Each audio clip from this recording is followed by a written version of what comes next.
This week in episode 3 of Bolts and Hose podcast, we have a very special guest by the name of Alex Hoover, who is our original hoser and fluid transfer extraordinaire. We also have a new segment called Fasteners in the Wild, where we highlight some interesting fasteners that we see in the field. We also have our weekly show and tell, where we show some very special parts, and you can find all that and more in this week's episode of Bolts and Hose podcast. Boats and hose, boats and hose. I gotta have me my boats and hose. Boats and hose, boats and hose. I gotta have me my... Welcome everybody to Bolts and Hose podcast episode number 3. My man, Alex Hoover, is in the building. Straight from Louisiana. Here to talk some hose. The OG hoser. It's unfortunate because, as you've heard in previous episodes, this is Bolt, I am Hose, but today I will have to relinquish the title. Yeah, I mean, that was bound to happen at some point. I'm sure. And so it's okay. You can borrow it whenever I'm not here. But I will absolutely borrow it when you're not here. But you are here, so now you are Hose. I'll be Bryce today. How about that? So this is a perfect opportunity to speak about our facility in Louisiana, what our production capabilities are. And how's it been so far, Alex? What has it been, 3 or 4 months? yeah, it's been about four months we've been in business. I would say that it's a beautiful thing. You know, we are in the middle of major growth, and we saw a gap.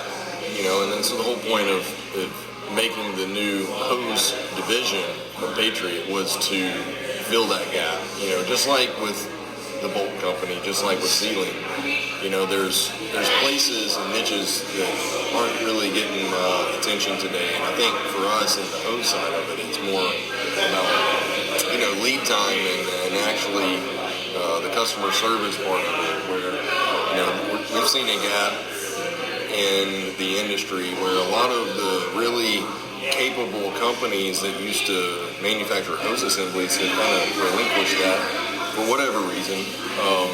Maybe it wasn't profitable enough for them. Maybe they had some issues with keeping people that knew how to do it. So we're there to fill that gap, and you know, I think one of the surprising things for us has been the response that we've gotten from other distributors so far, that, you know, we are a supplement for them, you know, where they may have lost some capability. We can help to fill that. And so, yeah, it's fun.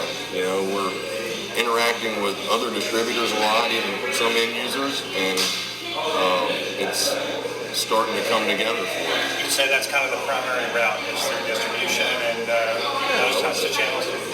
Yeah, I mean, we want to help the end user in whatever way they need to be helped. If they've got a preferred distributor that they're doing business with today, we don't want to upset the apple cart by trying to go in and oust the current distributor. We just want to help the distributor be successful and make them look good to the end user. Available 24 hours a day. I mean, I know I've heard some stories. You guys turn around some hose very quickly. You know, one of the best ones was probably, you know, 2 weeks after we're in business, we get a call, and it's New Year's Eve. And what's funny is I was having a little party at my house for New Year's Eve, and so was... Not you. So was one of our operations guys, and so I call him, like, hey man, we got an order we got to get out tonight, and it was a pretty big one, and so it was going to be a lot to bite off. We had hot shots coming in from Houston and Baton Rouge and all these different places, and it all had to come together perfectly, and it did, and we looked like rock stars, I think, to our customer. They've come back to us ever since, so that's what, you know, whatever it takes, that's what we're about. It's very similar to what we're doing with bolts and gaskets as well. It's all about service. So we got some cool hose here. I mean, I'm just looking at these. It always impresses me how these things are made.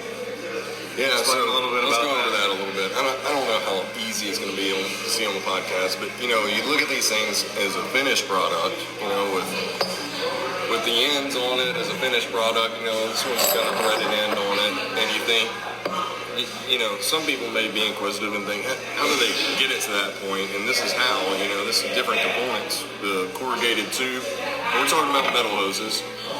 corrugated tube can be made from different metallurgies, but typically it's a 300 series stainless.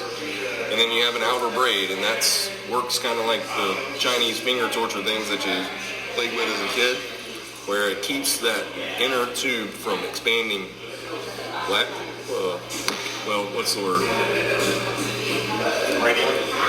Radially and elongating, all right? And it holds the pressure. It's the pressure containing component of the hose. So, but that still doesn't work until you have an end fitting. And the way you get to that point is you have a little ring that goes on the end first, produce what's called a cap weld. So are they always welded? Metal hoses, yeah. Metal hoses are always welded. Metal hoses are always welded. Now you'll see metal hoses that look like metal hoses on the outside. You know, sometimes that if you were to look in the bore of it, it's Teflon or some kind of thermoplastic. That's ones that are crimped, and usually you can see the crimp marks on the collar. You know, so that's how you can kind of determine that. Sure.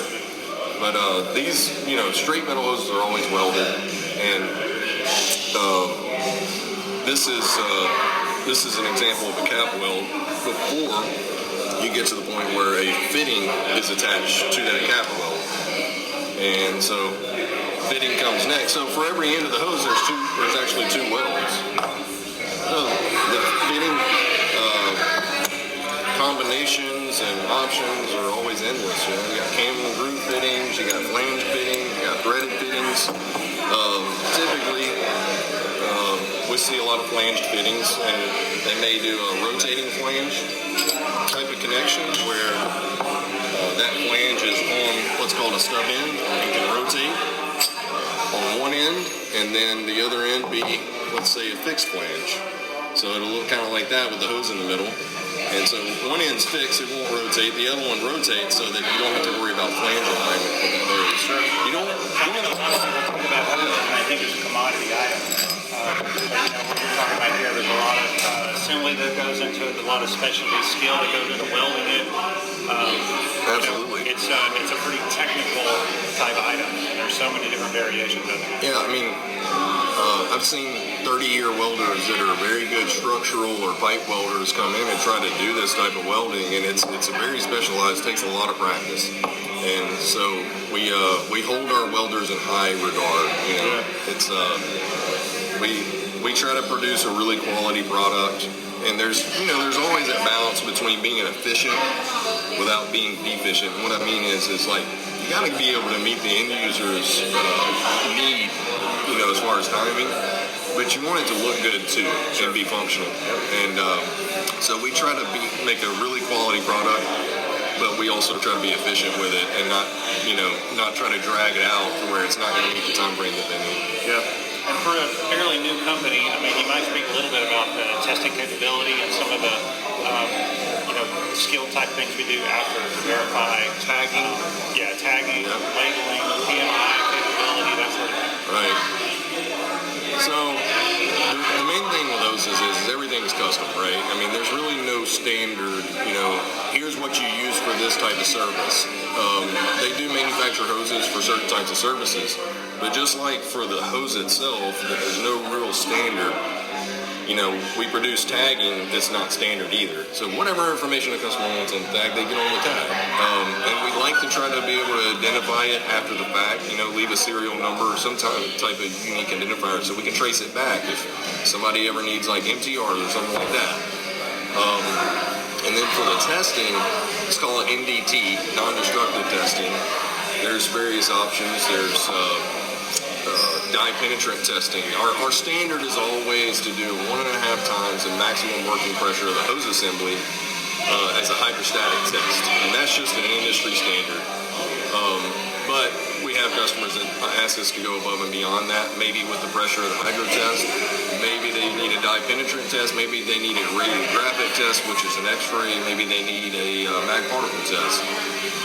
We react to whatever is needed. But as a standard, we're going to do a 1.5 times maximum pressure test for the hydro test. You do it over water. That's right. Sometimes, a hose is going into like an acid service. We don't want water present. And in those cases, You know, if the customer lets us know that beforehand, we'll do a different type of test, like a air in the water, they call it, a bubble test, so that we don't introduce water to the where the media is going to be introduced. But it just depends on the situation. You know, another cool thing that Alex does is he loves to talk about hose. So if anyone wants a lunch and learn or any sort of presentation, Alex does give a hell of a hose presentation. I try not to get too nerdy with it, but sometimes it happens, you know. But yeah, I'm always open and available to doing lunch and learns and stuff. I like talking about it. It's a passion, so Awesome. it's fun. Appreciate it, Alex. Well done, young man. Yes, sir. Now you can help us talk about some bolts. How about that? Let's do it. Let's move on to the next segment. So, Hey, real quick though. Yeah, let's Give a introduce shout out the to the beer. beers. We forgot about the intro to the beer. So Ingenious Brewery, as always. I got a Mosaic Pills today. got a different flavor. I got a Texas Coast IPA. Got an IPA myself, and it's I put it in a small glass, I think, because it's probably the strongest one. Yeah, you gotta be careful. You know, I just go from 0 to 100. I can't go anywhere in the We middle. know, Alex. We know. And my theme was I got a Texas Coast IPA because our topic today on the nuts is we wanted to start a new segment which was related to just fasteners that we see out in the wild. So fasteners in the wild. In the segment. wild. Exactly. So things that we see on an everyday basis are kind of interesting. We've got a kind of cool special one this week, and I've been jazzed about this for a while. A lot of you guys may or may not know the USS Texas, which is a battleship that's been parked in the ship channel under the monument, the San Jacinto Monument, for the last couple of decades at a museum. I'm sure a lot of people took field trips there. I'm sure a lot of people have just taken their families there for an afternoon, but there's a huge battleship that has been parked there for a couple of decades. And that battleship had a really, really cool history. It was one first commissioned in 1914. It's the only dreadnought battleship that's still in existence. It's the only battleship that had been involved in World War I, World War II. It ran protected convoys across the Atlantic in World War I. But one of the cool things about it is it's been deteriorating in the ship channel for the last several decades, and they have talked about possibly sinking it or dismantling it or selling it for scrap or something. Foundation for the battleship came in, raised some money. They ended up getting enough funds together to put about a $35 million project in to refurbish it. So they pulled it away from the ship channel underneath the refineries, pulled it down to Galveston, and it's been in dry dock down there for about 6 months. So as part of the fundraising thing, they were selling some components off of it, and I was able, through some connections, able to grab some of the nuts from that ship. And these are some of the jam nuts from that ship. So it's a really cool item because these particular jam nuts were installed in about 1924 to 1927. Crazy. When they installed some 5-inch guns. So at the time, they were the most powerful guns in the world on a battleship. So these nuts were produced in the early 1900s and installed on that ship to hold those guns, and they've been installed ever since that time. So these nuts literally are about 100 years Pretty old. cool because you can see the inscription, USS Texas. So that was part of the deal, is that when they took these off and they were going to, get rid of them as a fundraiser option for the restoration, they had a company out in Texas stamp the USS Texas on the side, because I'm sure a lot of people would use these as paperweights. I was interested in them because I was just very excited to get them in my hand, and probably the nerdy side of me thought, okay, it'd be really cool to look at the chemistry side of this and also the mechanicals, because you didn't see A194 2H chemistry and mechanicals on a nut in 1924. It just didn't exist. So I was curious, what they were making back then, and what kind of nuts could survive that kind of service for that long. So, and being in this good a shape, so I thought it was kind of cool. But these are 1 3/4 nuts, jam nuts.